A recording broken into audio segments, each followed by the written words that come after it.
करोगे तो, दूसरे को कष्ट दोगे तो वो तो फिर पाप में गिनती आएगा।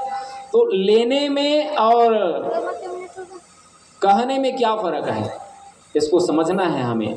तो उदाहरण के लिए, जैसे हमें चाय पीने की इच्छा है और हम बैठे बैठे चाय चाय चाय कह करके जपेंगे, तो क्या चाय हमें प्राप्त हो जाएगा? क्या हम चाय पी डरेंगे? बताइए। अब इखल सरल भाषा मोर मेरन नहीं है, अब किस में समझा सकता हूँ। हम यदि रात भर दिन भर भात भात कह के जप करबो तो का हमार पेट भर जही? का भर जहे? नहीं भरे। का भर नहीं भरे? जबे भर में थोड़े हो जही कि रात दिन हमन दार भात साग रटबो, थोड़े हमार पेट भर जही। तो जपना नहीं है, लेना है। लेना है मतलब खाना है। कोई भात साग दाल रटे की जरूरत नहीं है, भात को खा ले और पेट भर जाएगा, रटने की कोई आवश्यकता थोड़ी है ना। तो यही बात है, जासु नाम सुमिरत एक बारा, उतरहि नर भव सिंधु अपारा। एक बार भी भगवान के नाम को कोई ले लेगा ना, उसको फिर उसके सारे पाप जो है नष्ट हो जाएंगे। ले लेंगे मतलब भगवान के नाम को औषधि बना करके ग्रहण कर लेंगे। अब बुखार आया है तो गोली खाएंगे तभी ना ठीक होगा, कि पैरासीटामॉल रटबो तब थोड़ी बुखार भाग जाए, नहीं भागे। यह 100% वेद सम्मत बात है। वेद मंत्र में लिखा है, बोले न गच्छति बिना पानम व्याधिरोषध शब्दतः, बिना अपरोक्षण भवम ब्रह्म शब्देर्ण मुच्यते। राम राम भर कही वो थोड़े मुक्ति हो जाई। काबर वही राम कैसने हम देखें का नहीं देखें, और जब तक नहीं देखें तब तक जानन नहीं। ले मैं कहा था ये मेरा रुपेश नाम के आदमी है, अब कौन है बताओ? जाना था बत का जन बैठे हो तो कोनो जाना था, और नहीं जाना थे घलो। तो रुपेश नाम के आदमी तो है, नहीं जाना है। और मैं कहा था कि चकरभाठा में जाओ भाई, रुपेश 7वीं क्लास में पढ़ता है और उनको ये सामान दे करके आ जाइए। तो नाम बस जानते हो, देखे नहीं हो, और जाओगे और उसी से पूछोगे क्यों भाई रुपेश 7वीं क्लास में पढ़ता है, कौन है वो? सामने तो है पर जानते क्यों नहीं? नाम बस को जानते हो, देखे नहीं हो। बस वैसी भगवान है। भगवान के नाम को जानते बस हैं, राम राम राम राम, श्री कृष्ण। पर भगवान कैसे हैं, भगवान कैसे दिखते हैं, हमने कभी समझने का प्रयास किया? करना चाहिए हमें। परमात्मा दिखते कैसे हैं, तो ठीक उसी प्रकार से। अच्छा चलिए, रुपेश नाम के आदमी यहाँ पर खड़ा है और कहीं हम पूछे इसको आप जानते हो? तुम नहीं जानन की हो, काबर नामिल नहीं जानन तो कौन का जानी भैया? ठीक वैसने अब भाई सामने में तो है, पर क्यों नहीं जानते?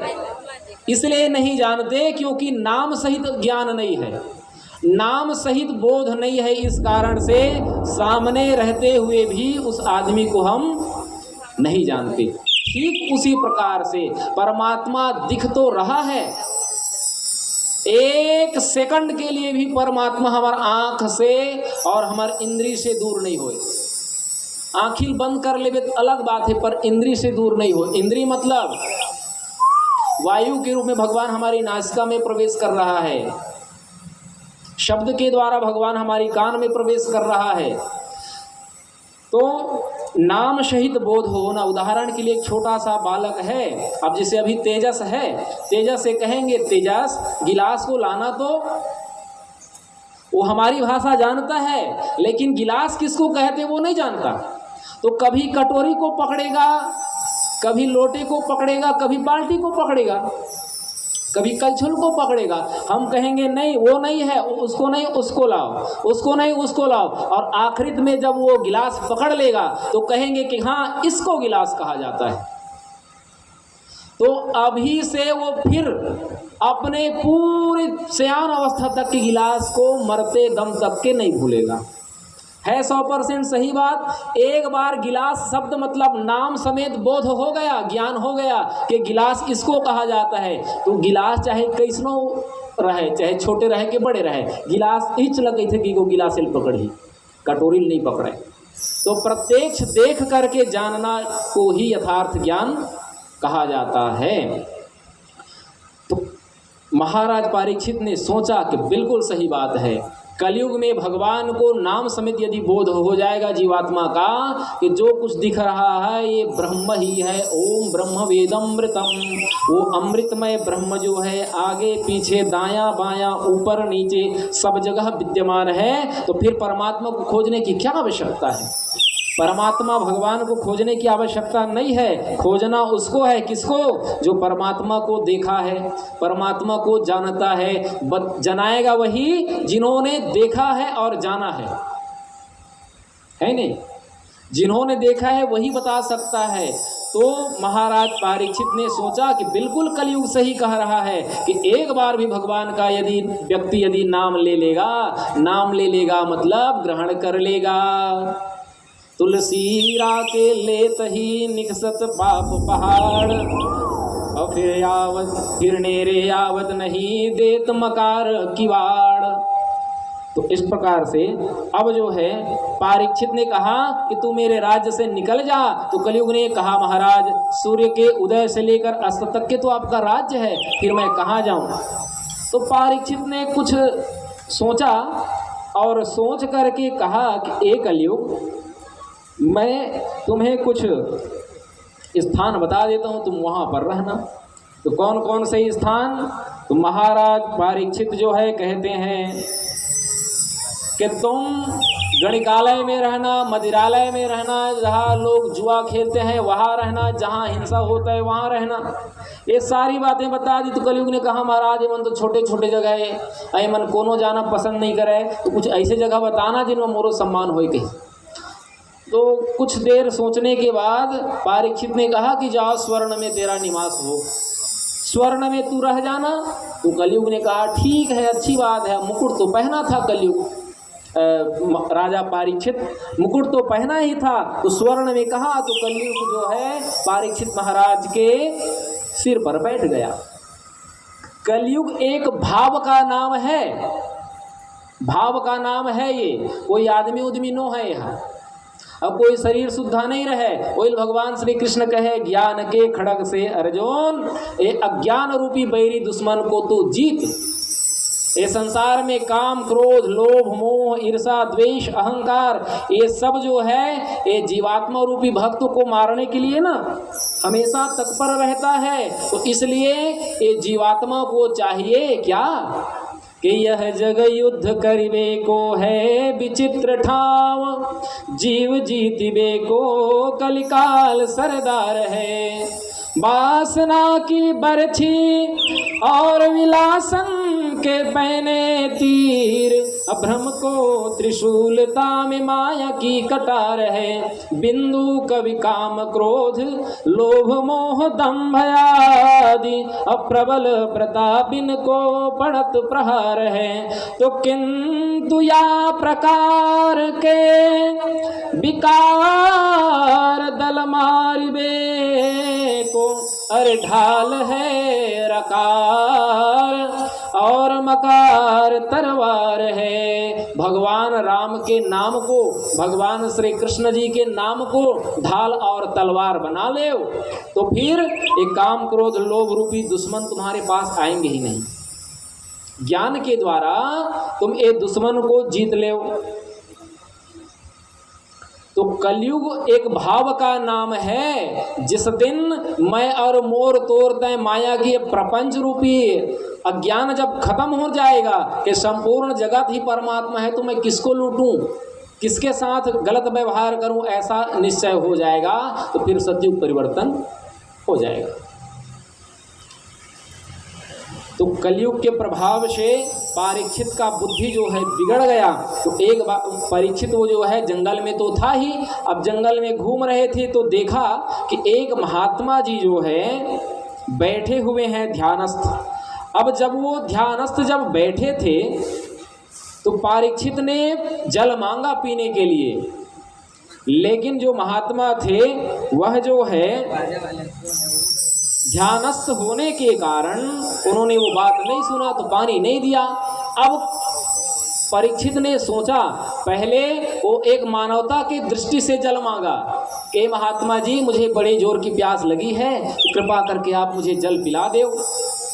नहीं सुनने के कारण अब राजा परीक्षित बोला है, चक्रवर्ती सम्राट हूं मैं, पूरी पृथ्वी का राजा हूं। तो परीक्षित ने कहा कि ऐ ब्राह्मण, क्या नहीं सुन रहा है, मैं प्यासा मर रहा हूं, तू मुझे पानी नहीं दे सकता क्या?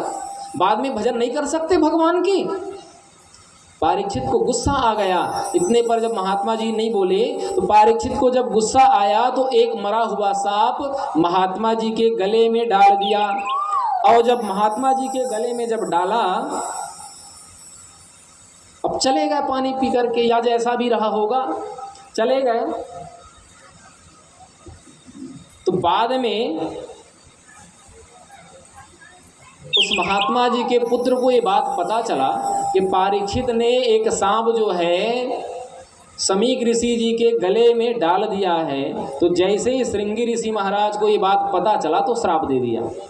क्या श्राप दे दिया कि इतिर्लंघित मर्यादम दक्षगः सप्तमे हनि दंगक्षति इष्म कुलंगार चोदितो में तद्द्रुहम। तब वो श्रृंगी ऋषि महाराज जो है क्रोध में एकदम से सांप के समान एकदम क्रोधित होते हुए उन्होंने श्राप दे दिया कि ये दुष्ट परीक्षित जो है मेरे पिता का अपमान किया है, जिन्होंने मरे हुए सांप को मेरे पिताजी के गले में डाल दिया।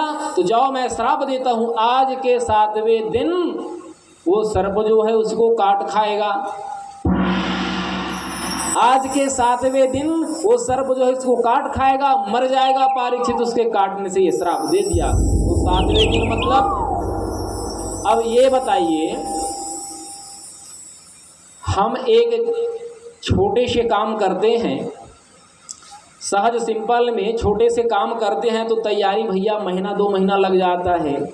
तो महाराज धर्मज्ञ जानने वाले महाराज परीक्षित चक्रवर्ती सम्राट है। अब भागवत जी के आयोजन करने में कई माह लगा होगा, नहीं लगा होगा? इसने भूमरम थोड़े बैठ के रही सुई, बताओ, नहीं हो सकता ना।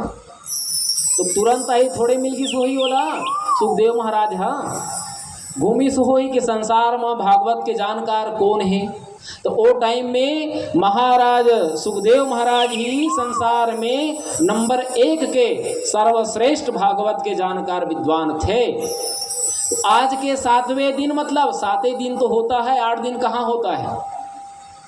यदि हम सोमवार से गंदे हुए जाएंगे तो रविवार लास्ट पड़ जाएगा, रविवार से गंदे गंदे जाएंगे तो शनिवार लास्ट पड़ जाएगा। ऐसी ये प्रक्रिया है। 7 दिन तो होता है, 8 दिन थोड़ी होता है। तो उनको तैयारी करने में समय नहीं लगा होगा, ज़्यादा नहीं 15 दिन तो लगी सो हो ही। खोजब खाजब में सहज सिंपल में हम विद्वान खोजते हैं कि भैया हमें कथा करानी है, तो किस विद्वान से कराया जाए। तो मंत्रणा होता है तो कोई विद्वान चयन करके करते हैं। तो परीक्षित महाराज को श्राप दिया कि आज के 7वें दिन वो सांप जो है उसको काट खाएगा। अब जैसे ही परीक्षित को ये बात जब पता चला, बाद में वो जब घर आए तो पता चला, सोचने लगे कि आज मैं पता नहीं किस कारण से, जिन्होंने सदैव भगवान श्री कृष्ण के चरणों का अनुगमन किया है, भगवान के पद चिन्हों का अनुकरण किया है, आज पता नहीं मेरे मन में एक दुर्व्यवहार कैसे हो गया। मैंने तो कभी किसी का संसार में अपमान नहीं करना चाहा, परंतु आज कैसे महात्मा जी का अपमान मेरे हाथों से हो गया, ये परीक्षित सोच ही रहे थे।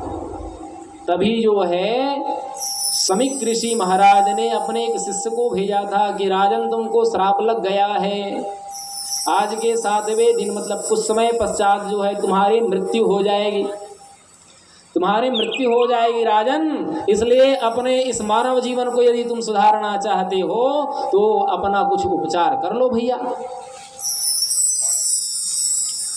अब यहाँ पर जो है ये बात जब परीक्षित को जब पता चला तो बड़े बड़े महात्माओं के पास जा करके परीक्षित जो है पूछने लगे कि हे महात्माओं, हे ज्ञानी जनों, आप लोगों के चरणों में कोटि कोटि नमन है। आप कृपा करके आप मुझे ये बताइए कि जो व्यक्ति जो है थोड़े ही समय में मरने वाले हैं। सर्वात्मनं म्रियमाणश्च कृत्यं शुद्धं च तत्रामृषताभियुक्ता। जो थोड़े ही समय में मरने वाले पुरुष हैं, उसके लिए कौन सा कर्तव्य है, कौन सा काम है जिसको करके वो परमात्मा को प्राप्त कर सके? कुछ उपाय तो बताइए कि जो थोड़े समय में मरने वाला है उस व्यक्ति को क्या करना चाहिए। वही बात उसी समय जब प्रश्न कर ही रहे थे तो उसी समय, अब ऐसे तो नहीं था कि एक दो विद्वान से परीक्षित महाराज ने पूछा होगा, अपने राज्य के बड़े बड़े विद्वानों, बड़े बड़े ब्राह्मणों, बुजुर्गों को बुलाया रहा होगा। और बड़े बड़े विद्वानों को जब बुलाए थे तो चर्चा हो ही रही थी। उसी बीच में अवधूत के समान भगवान के अनन्य प्रेमी पात्र सुखदेव जी महाराज जी का आगमन होता है। बोलो सुखदेव जी महाराज की जय, बोले राधा कृष्ण भगवान की जय। अब जैसे ही सुखदेव जी महाराज का वहाँ पर पदार्पण हुआ तो महाराज परीक्षित जो है उठ करके उनके चरणों में नमन करते हैं, उनके अब 16 प्रकार की पूजन करते हैं, आसन पर बिठलाए, उनके चरण को धोए इत्यादि। अपना जो कर्तव्य था उन्होंने करने के बाद फिर कहा कि हे ब्रह्म स्वरूप भगवान सुखदेव जी महाराज, आज हम बड़े ही भाग्यवान हैं, क्योंकि अपराधी क्षत्रिय होने पर भी आज हमें आप जैसे महापुरुषों का दर्शन जो है हमें प्राप्त हो रहा है। मैंने अपराध किया है, और अज्ञान आदमी अपराध करता है तो कुछ क्षमा हो जाता है महाराज, लेकिन जानकार आदमी ही कहीं गलती करने लग जाए तो फिर वो क्षमा के योग्य नहीं समझता मैं अपने आप को। बात ठीक है, सही बात है। जिन्हें नहीं पढ़े लिखे, जिन्हें नहीं जाने कि का करना चाहिए का नहीं करना चाहिए, उमन यदि गलती कर डरिस तो उनकर बार कुछ क्षमा है, और कहूँ पढ़े लिखे मन गलती करत है तो बताओ भला। वही बात आज परीक्षित महाराज कह रहे, महाराज यदि पढ़ा लिखा शिक्षित आदमी, यदि ज्ञानी आदमी ही यदि गलत कर्म करने लग जावे तो फिर उसके लिए क्षमा का कोई विधान है क्या? बताओ तो जरा। आज मैं भगवान के पद चिन्हों का अनुकरण करने वाला क्षत्रिय मतलब जानकार आदमी हूँ मैं। ब्राह्मण के बाद क्षत्रिय वर्ण शिक्षित वर्ग में आता है। ब्राह्मण जो है सर्वश्रेष्ठ वर्ग होता है विद्या में, और क्षत्रिय जो है उससे कुछ कम होता है। उसमें जाति सूचक बातें नहीं है ना। ब्राह्मण जो ज्ञानवान हो वो ब्राह्मण हो सकता है, हम भी हो सकते हैं, कर्म करेंगे तब ना।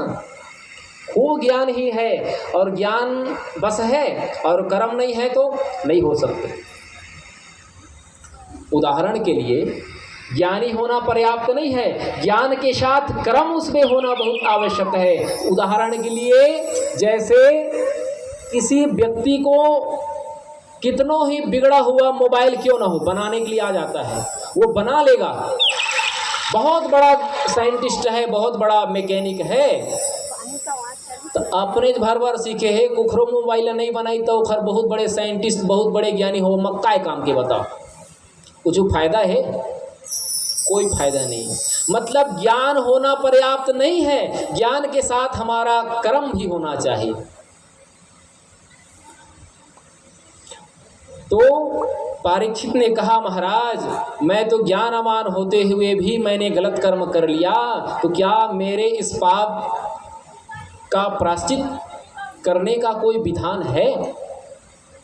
सुखदेव महाराज जी से पूछा।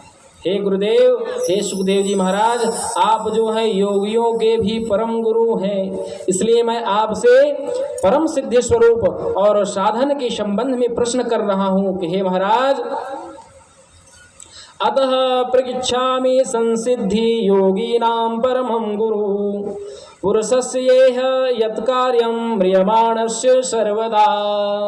जो थोड़े ही समय में मरने वाले हैं उनके लिए मोक्ष प्राप्त करने के लिए, परमात्मा को प्राप्त करने के लिए क्या कोई उपाय है? भगवान आप ये बताइए कि मनुष्य मात्र को क्या करना चाहिए? ऐसा कोई पुराण है, कोई शास्त्र है क्या जिसको श्रवण करके, जिसका जाप करके वो मुक्त को प्राप्त हो जावे?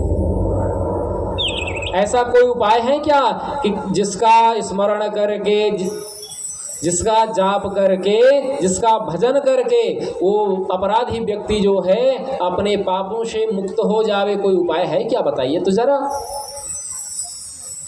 तब जैसे ही ये बात जब सुना, तब वहाँ पर सुखदेव जी महाराज जी हैं, कहते हैं कि हे परीक्षित, जो अभय पद को प्राप्त करना चाहता है तो उसको तो सर्वात्मा सर्वशक्तिमान भगवान श्री कृष्ण के लीलाओं का ही जो है कथा श्रवण करना चाहिए। जो अपना कल्याण चाहता है, जो मृत्यु के सिर पर भी जो है अपना पग रख करके मृत्यु को भी जो जीतना चाहे, उसको चाहिए कि वो परमात्मा भगवान श्री कृष्ण के कथाओं का अवगाहन करे, भगवान की कथा अमृत को ही पान करे। उसी के द्वारा ही वो जो है ये मृत्यु रूपी भवसागर से पार हो सकता है। मनुष्य जन्म का यही लक्ष्य है और इतना ही लाभ है कि जैसे चाहे भी हो, ज्ञान से, भक्ति से अथवा धर्म की निष्ठा से जीवन को ऐसा बना लिया जाए कि मृत्यु के समय में भी परमात्मा प्रभु का जो है हमें ज्ञान रहे, स्मृति बनी रहे। हमें जगत में रह करके ऐसे कर्म करना चाहिए कि मरने के समय में भी भगवान का स्मरण हमें रहे।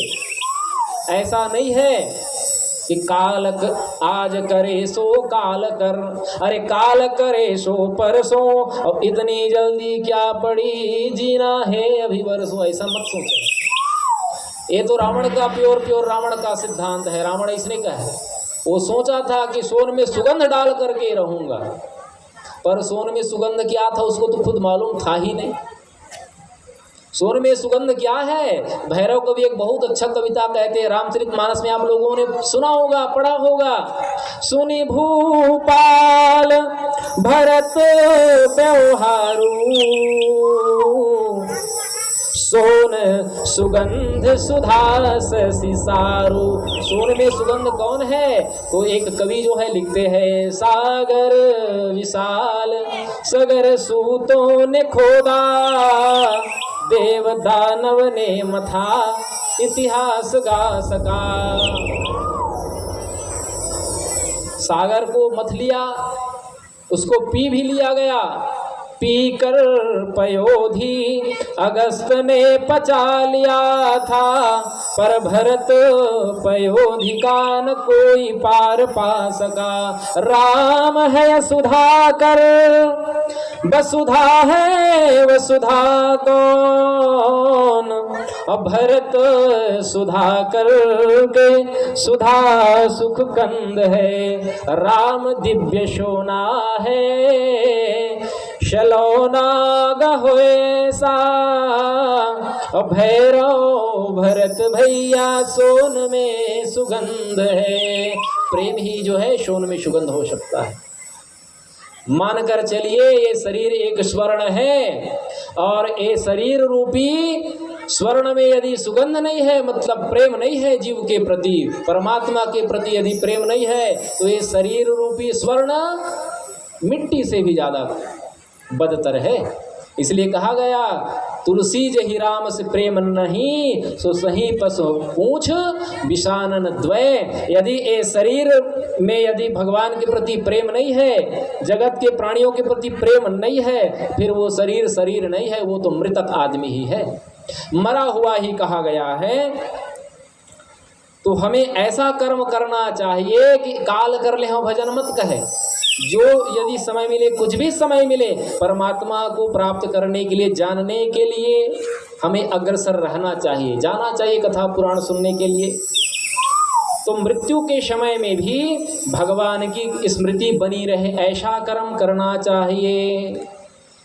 तो कहते हैं कि हे परीक्षित, जो भागवत सुनहि चित लाई, सुने प्रीत हरि पद उपजाई, श्रीमद् भागवत महापुराण ही ऐसा ग्रंथ है जो भगवान श्री कृष्ण जी के चरणों में प्रेम उत्पन्न करने वाला है, भगवान की भक्ति को प्रदान करने वाला है। तो मैं तुम्हें एक बात बताना चाहता हूँ, कृष्ण चंद्र पद पंकज ध्याना, लाय सुनो भागवत पुराणा।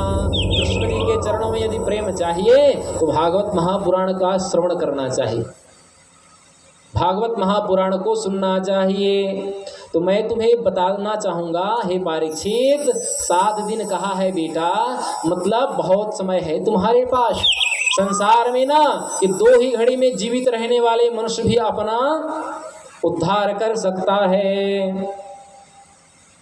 वो कैसे महाराज, वो कैसे, मैं कैसे मान लूं कि 2 ही घड़ी में परमात्मा को प्राप्त किया जा सकता है? ये परीक्षित ने प्रश्न किया।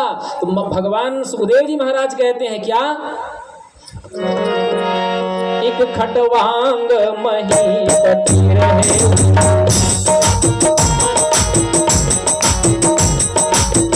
एक खटवांग महीपति रहे,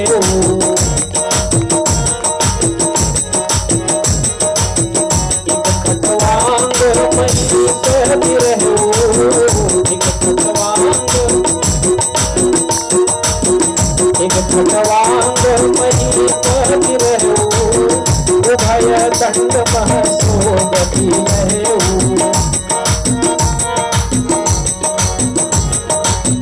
उभय दंड महसो गति रहो।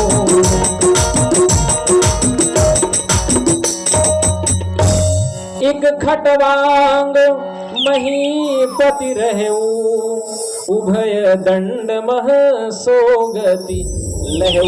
खटवांग राजा के विषय में कथा आते हैं श्रीमद् भागवत में कि एक राजर्षि खटवांग राजा जो थे, उन्होंने अपनी आयु के केवल 2 ही घड़ी में परमात्मा को जान करके मोक्ष प्राप्त कर लिया। तो महाराज इस कथा को आप मुझे बताओ कि कैसे 2 ही घड़ी में भगवान को प्राप्त किया जा सकता है महाराज। जैसे हम लोग कहते हैं ना कि भगवान को प्राप्त करने के लिए भगवान दिख तो रहा है, बस वही बात यहाँ पर खटवांग को देवताओं ने बताया। मतलब कुछ क्षण में ही भगवान को जाना जा सकता है, लेकिन प्रयास करेंगे तब ना। कोई आदमी कहे कि भाई मैं भूखा हूँ, तो हम केवल इतना कर सकते हैं, आप भूखे हो तो भोजन की थाल आपके सामने रख सकते हैं, लेकिन खाना आपको है, निगलना आपको है। ऐसा नहीं है कि मैं खाऊं और आपका पेट भर जाए, है ना। कोई भूखा व्यक्ति है तो हम केवल इतना कर सकते हैं कि उसके सामने भोजन की थाल रख सकते हैं, लेकिन खाना और निगलना तो उसी को पड़ेगा। तो भगवान को प्राप्त करने के साधन को हम बता सकते हैं, क्योंकि भागवत जी में जो लिखा है वही तो हम देख देख के बता रहे हैं। भाई कोई विद्वान तो है नहीं, जो लिखा है वही पढ़ पढ़ करके बता रहे हैं आप लोगों को। तो इसमें उपाय है, भगवान को 2 मिनट में प्राप्त किया जा सकता है। 2 मिनट भी बहुत ज़्यादा है, 1 मिनट में भी प्राप्त किया जा सकता है, पर समझना, अंतःकरण में धारण करना आपको है या जीवात्मा को है कि नहीं। उपाय वेदों में, पुराणों में और महापुरुषों के पास है, लेकिन उसको उसका पालन करना उसको चाहिए भाई, जिसको आवश्यकता है। जैसे कोई व्यक्ति को बुखार आया है तो गोली तो उसको खाना ही पड़ेगा ना, नियम मानना पड़ेगा। ठंडा पानी मत पीना, ना ही फ्रिज वाले पीहो है, तब फ्रिज वाले पी तो कत को दें दवाई देना, काबर मारी होकर बुखार है। बोला गर्म पानी की आवश्यकता है, दवाई तो आपने अच्छा दे दिया, चलो भाई आप हमारे पास आए हो, बुखार आया है तो 650 mg का दवाई दे दिया, और कहे कि आप गर्म पानी पीना है तो दवाई तो खा लिया, गुट ले ली, लेकिन फ्रिज के पानी पी तो उपाय तो अच्छा बताया, 650 mg का दवा तो दे दिया बुखार का, लेकिन उन्होंने क्या किया, गर्म पानी की अपेक्षा फ्रिज का पानी पी लिया, बढ़िया ठंडा ठंडा, और काबर भागी बुखार, हम नहीं भागे। उपाय तो बता दिया हमने, लेकिन मानना नहीं मानना आप लोगों के ऊपर है। मतलब जीवात्मा को मानना है वो बातें महापुरुषों ने कहा। और भगवान श्री राम जी रामचरितमानस में मारुति भक्त हनुमान जी से कहते हैं, सो अनन्य जाके यस मति न टरे हनुमंत, मैं सेवक सचराचर रूप स्वामी भगवंत। अब ये रामचरितमानस के ये दोहला समझब में के मिनट लगी। भगवान श्री राम अपने श्रीमुख से कहते हैं कि हे हनुमान, जिसके बुद्धि में यह पक्का निश्चय हो जाएगा कि जो कुछ दिख रहा है यही मोर भगवान है और एकरे सेवा के लिए मोर जन्म हो है, ये मान के वो सबके सेवा करी तो भगवान तुरंत मिल गए कि नहीं मिल गए। के मिनट लगी सेल समझब, पर समझ तो लिया अच्छी बात, परंतु हमारे कर्म में भी तो दिखना चाहिए। ऐसी नहीं कि पर उपदेश कुशल बहु तेरे, पर उपदेश कुशल बहु तेरे,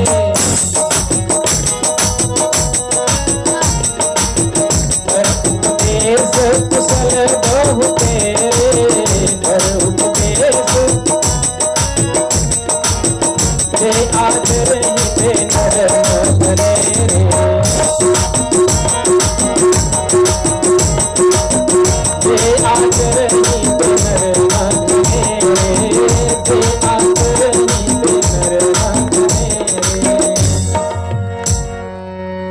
जे आचरण दे नर घने रे। पूज्यपाद कविकुल कमल दिवाकर गोस्वामी तुलसीदास जी महाराज कहते हैं, भैया केवल उपदेश मत करो।